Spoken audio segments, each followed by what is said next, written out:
collapse of European communist regimes, which eventually ended that Cold War. So here she is, Avro Vulcan XH558.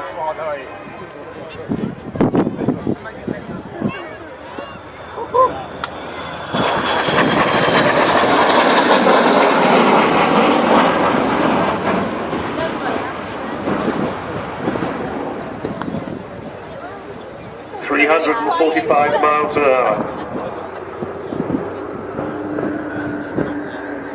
Kev Rumans in the left-hand seat, Bill Ramsey in the right-hand seat. The third member of the crew, the air electronics officer. I think it's Phil Davies, but I might be wrong about that. I need to check that. So there she is, that extraordinary shape. And that leading edge of the wing, which had the modification done to it over the winter, which cost an extra £200,000, which we didn't think we could afford to do, but you showed us that we could. Coming back towards us, look how slim she is when she comes towards you. A very small radar signature for a big aeroplane. Spiral climb coming up.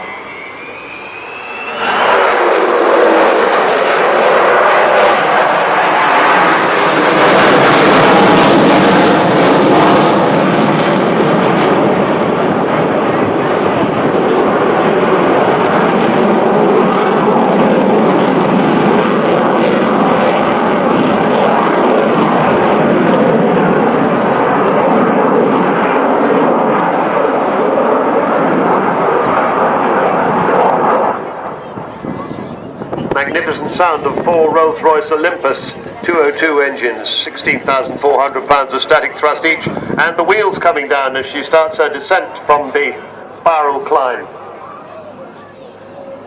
18 wheels, 16 in the main undercarriage, 2 in the nose.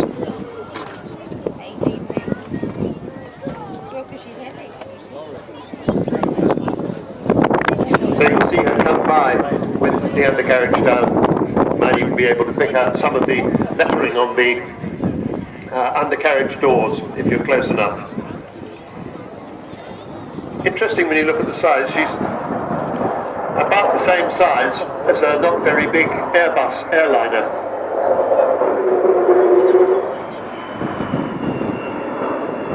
Lovely little howl there.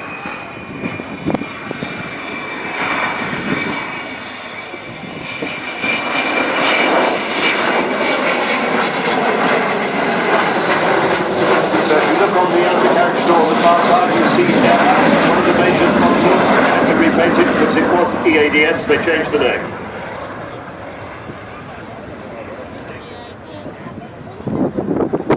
And yet she can just tiptoe away like that.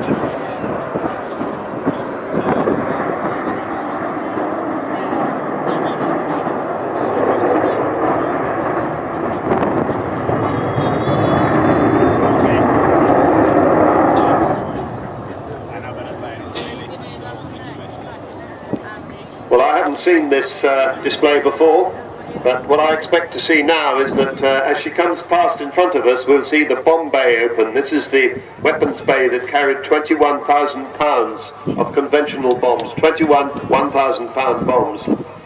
And when we heard, as we heard this morning from Martin Withers, they flew that more than 7,000 miles down to the Falkland Islands and back from Ascension Island. That's as far as going non-stop from here to Bali.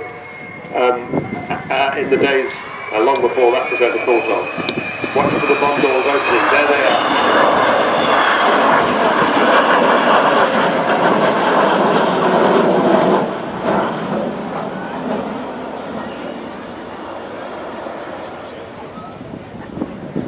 Because of course in 1982, towards the end of her operational career, and supported by 11 Victor tankers and one other Vulcan, Vulcan 607 hit the centre line of Port Stanley runway in the Falkland Islands with one bomb, and they hit the edge of the runway with another, which made it unusable for the Argentine fast jets.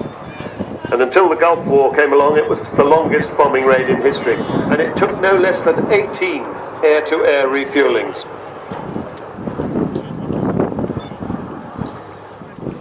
The bomb bay is still open. As she comes back in front of us, I think we'll see it closing. It's the AEO's job. He has a periscope to check that all is well under the aircraft. It opens and closes the huge bomb bay. I mean, 21 1,000-pound bombs takes up an awful lot of space.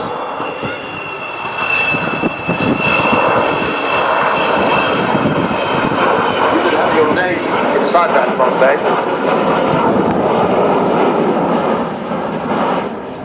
Actually, I may be wrong about it. I think you could have had your name inside the bomb bay. It is absolutely full of the names of people who've contributed money for that purpose.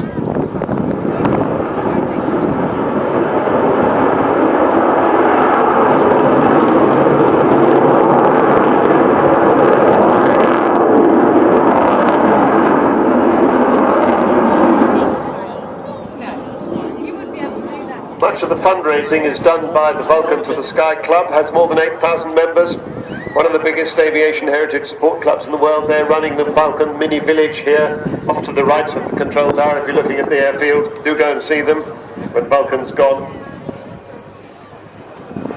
Now I think this may be her last pass, I'm not quite sure.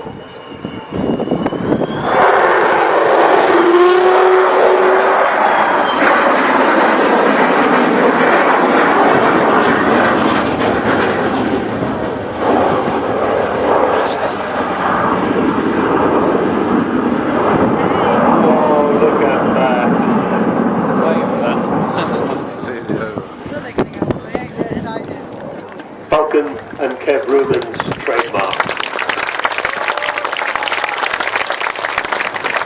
And that is the end of the Vulcan display. What a lovely sight on this gorgeous summer's day.